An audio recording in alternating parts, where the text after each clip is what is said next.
Up jumped Bilbo, and putting on his dressing gown, went into the dining room. There he saw nobody, but all the signs of a large and hurried breakfast. There was a fearful mess in the room, and piles of unwashed crocks in the kitchen. Nearly every pot and pan that he possessed seemed to have been used. The washing up was so dismally real that Bilbo was forced to believe the party of the night before had not been part of his bad dreams, as he had rather hoped. Indeed, he was really relieved, after all, to think they had all gone without him, and without bothering to wake him up.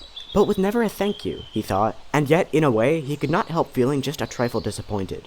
"Don't be a fool, Bilbo Baggins," he said to himself, "thinking of dragons and all that outlandish nonsense at your age." So he put on an apron, lit fires, boiled water, and washed up. Then he had a nice little breakfast in the kitchen before turning out the dining room. By that time, the sun was shining, and the front door was open, letting in a warm spring breeze. Bilbo began to whistle loudly and to forget about the night before. In fact, he was just sitting down to a nice little second breakfast in the dining room by the open window, when in walked Gandalf. "My dear fellow," he said, "whenever are you going to come? What about an early start? And here you are having breakfast, or whatever you call it, at 10:30. They left a message because they could not wait." "What message?" said poor Baggins, all in a fluster. "Great elephants," said Gandalf. "You are not to toll yourself this morning. You have never dusted the mantelpiece." "What's that got to do with it? I have had enough to do with washing up for 14. "If you had dusted the mantelpiece, you would have found this under the clock," said Gandalf, handing Bilbo a note, written, of course, on his own notepaper. This is what he read. "Thorin and Company to Burglar Bilbo greeting. For your hospitality, our sincerest thanks, and for your offer of professional assistance, our greatest acceptance. Terms: cash on delivery, up to and not exceeding 1/14 of the total profits, if any. All traveling expenses in any event. Funeral expenses are to be defrayed by us or our representatives. If occasion arises, and the matter is not otherwise arranged for, thinking it unnecessary to disturb your esteemed repose, we have proceeded in advance to make requisite preparations, and shall await your respected person at the Green Dragon Inn. Bywater at 11 a.m. sharp. Trusting that you will be punctual. We have the honor to remain, yours deeply, Thorin and Co." "That leaves you just 10 minutes. You will have to run," said Gandalf. "But," said Bilbo. "No time for it," said the wizard.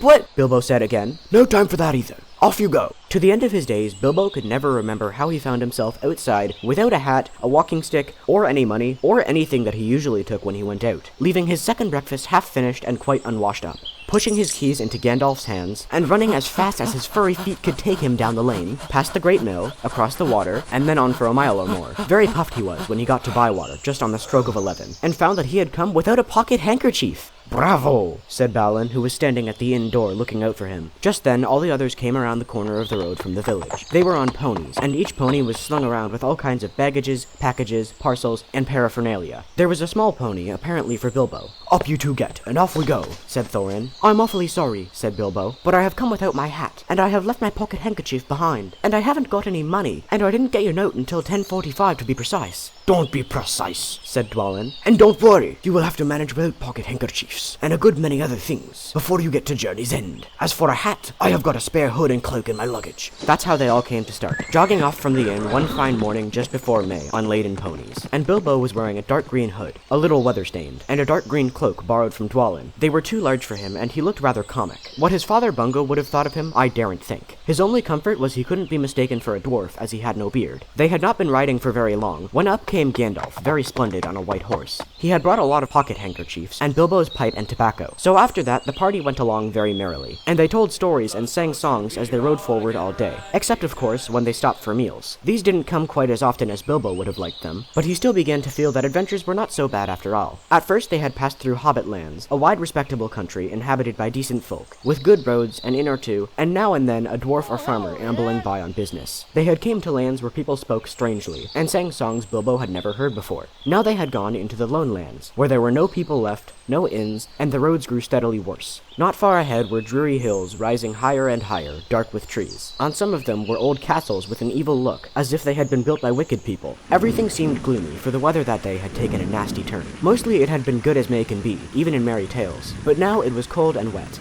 In the lone lands they had been obliged to camp where they could, but at least it had been dry. "To think it will soon be June," grumbled Bilbo as he splashed along behind the others in a very muddy track. It was after tea time. It was pouring with rain and had been all day. His hood was dripping into his eyes. His cloak was full of water. The pony was tired and stumbled on the stones. The others were too grumpy to talk. "And I'm sure the rain has gotten into the dry clothes and into the food bags," thought Bilbo. "Bother burgling and everything to do with it. I wish I was at home in my nice hole by the fire, with the kettle just beginning to sing."